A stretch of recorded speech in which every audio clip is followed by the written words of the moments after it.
Greetings again. This is Emma at Kneehigh Farm. It is February 23rd and we are once again at the greenhouse. However, it is a different story this week because my heater now works. So even though it is snowing and freezing, we're still able to start some seeds, and we'll head in there and I'll show you what we got going on. So here we are again, entering the greenhouse. My beautiful heater is now operational. The issue was the mice had urinated all over the switchboard, so it was totally kaput. And then an air intake line was clogged and a pressure regulator wasn't working properly. So we got that all fixed up. It was a pretty penny, but it is worth it for what we have going on now.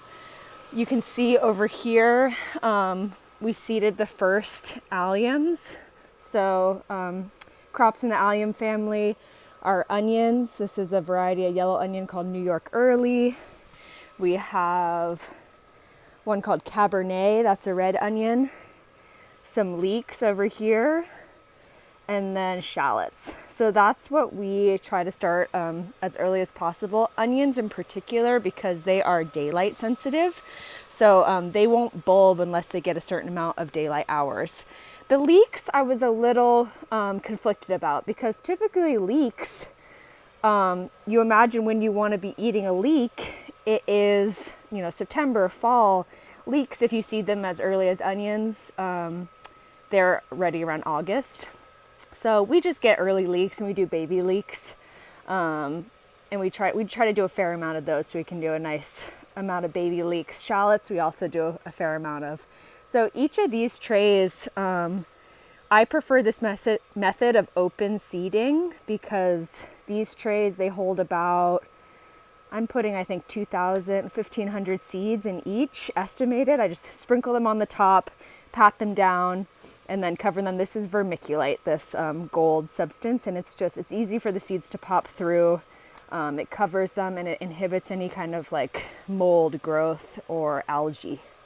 The soil that we use is this beautiful Vermont compost, and it's really fluffy. It's really high in nutrients. It's compost based, so the plants, they thrive throughout their life cycle, even if they're in here for 8+ weeks. And I like to get these big slings. This is a 2-yard sling, so I get 2 of them for the year. That usually satisfies my seedling input. And it's really important to bring this inside the greenhouse if it's freezing outside, because you can imagine this amount of soil is a lot to thaw. So when I was a newbie, I didn't bring it inside, and I had to basically chip away at it and bring wheelbarrows full into the greenhouse to thaw. So bring it on inside if you can. If this is too much for you, places obviously sell cubic bales, so like ProMix or McEnroe or different companies, they also will sell smaller quantities that you can stack inside a greenhouse. So my first step is to shovel the Vermont compost into a wheelbarrow, where then I fill the trays. It's not super high tech. A lot of people have like a filling table. That's more of waist height, something like this. But I like to fill the wheelbarrow because it's easy to move around the greenhouse. And then I just put the trays directly in here and fill them up. You can see the imprint of the last tray that was there. So depending on the tray size, we just put it right in there and then fill it to the top, and then kind of drop it a few times so that the soil is really, it's in there and there's no air pockets. And then we take it over to this seeding table and we do our seeding. So the onions are particularly easy because you're just kind of sprinkling them around. You're not seeding them into individual cells like over here. These are all sanitized trays.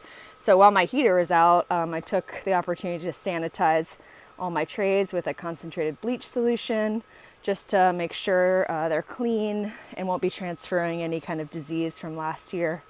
So in addition to the onions, we did some seeds for a plant sale that we're going to have on the first weekend of May, 1st and 2nd. So this type of seeding, you can see I kind of, it's hard to see here, but there's 3 different furrows. This one's easier obviously because there's vermiculite in it.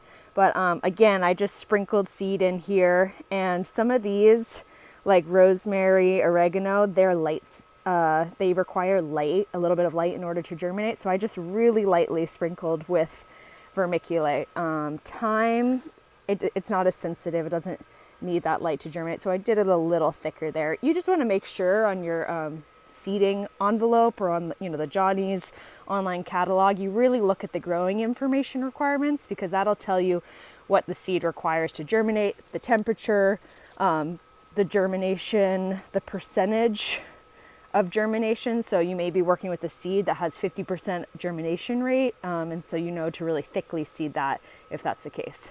You can see there's a lot going on here with wires and this little thermostat that was located inside that tray. That thermostat is hooked, or that indicator is hooked up to a thermostat. You can see it's on right now because I have it set just below 70 degrees.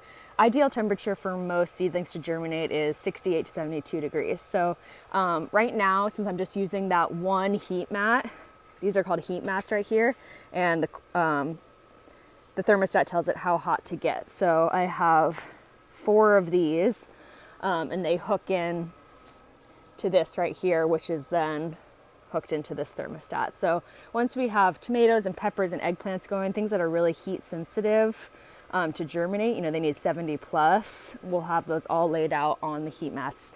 This is precious space, so only the best of the crops get this, but now that it's early on, we can utilize it for getting a jump start on some of these herbs that take longer to grow and produce a size that people want to buy at a plant sale. So you can see under the heat mats too, I have a little bit of insulation. And then I've also just put up this really rudimentary piece of plastic that was left over when we skinned the greenhouse.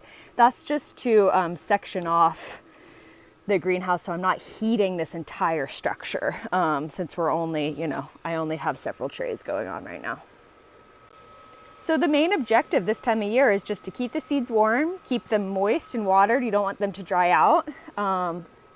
We're not super sensitive to all the particulars that the seeds require. Some of them, they say only water them from the bottom or keep them, exactly at this temperature. We try to do our best here. I mean, it's not a very high-tech greenhouse. There's no mechanization. As I said before, there's fans, there's a heater, this thermostat, it's all working off an extension cord. So the way that we vent this greenhouse to regulate temperature is through a roll-up side, which you can see it's buried by snow right now, and we don't really need it because we're trying to keep this greenhouse as hot as possible, not cool it down. But when it does get sunny, this greenhouse can get very, very warm. It was probably up to 80 degrees the other day. I was wearing a tank top. And so I opened the doors and I raised this plastic sheet over here just to air it out. I could even plug in the fans. Another key piece to having a successful greenhouse operation is keeping records.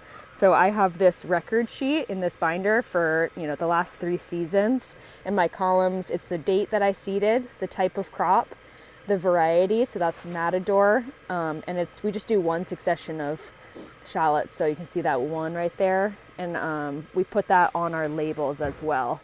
Let me show you that. So for example, for the New York Early, you see New York Early is the variety, it's the first in one succession, and it's a yellow onion. By succession, I mean how many times we're seeding it in the year. So something like salad mix, we could be seeding it 15 plus times. So you want to know which succession in the greenhouse, just in case, one of them got root bound or one of them had bad germination. You want to know which one you're putting in the ground. The trays, so the number of trays is really important because sometimes these labels fall out or get washed away. So if I did 3 harvest crates, and these are harvest crates, they're not seeding trays. So I made sure to indicate that, and then how many of each size. So we have different depths of harvest crates here. You can see they're all kind of different sizes. And so I did 2 number 19s and 1 number 16. So that'll just help me in case. I also do the seed company. And typically I do the date. You can see on high mowing seeds, it's a 92% germination, and they tested that on September of last year. Johnny's this year, for some reason, they don't have the germination or date information on their seed packets, which is a little frustrating.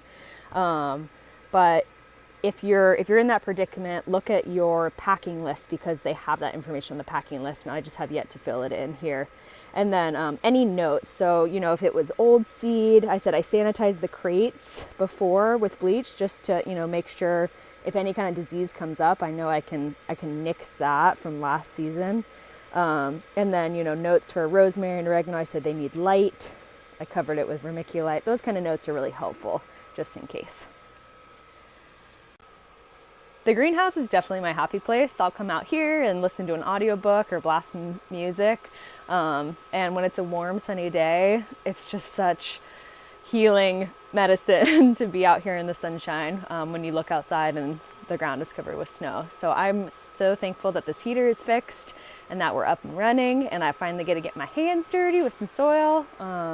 It's a real blessing this time of year. So thank you for watching. If you have any questions on your greenhouses, feel free to reach out to me personally. I also have a lot of greenhouse resources and other farmers who they have very mechanized greenhouse systems and could probably tell you a lot more than our kind of rinky-dink situation. But this is a good level if you're thinking about, oh, do I need a propagation house? How important is it?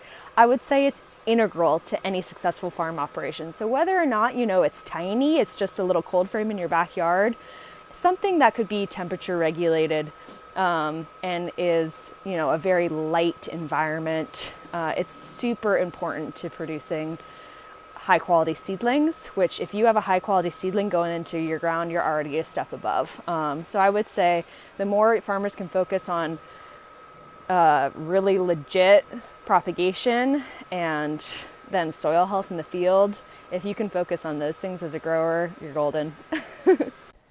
So thanks again for watching another week in the greenhouse. Hopefully next week some of these seedlings will be sprouting up and we can show you and talk a little bit about germination times, as well as dive into preparations for the plant sale, because that can be a really important revenue stream early season for farmers. So hope to see you next week. Thanks.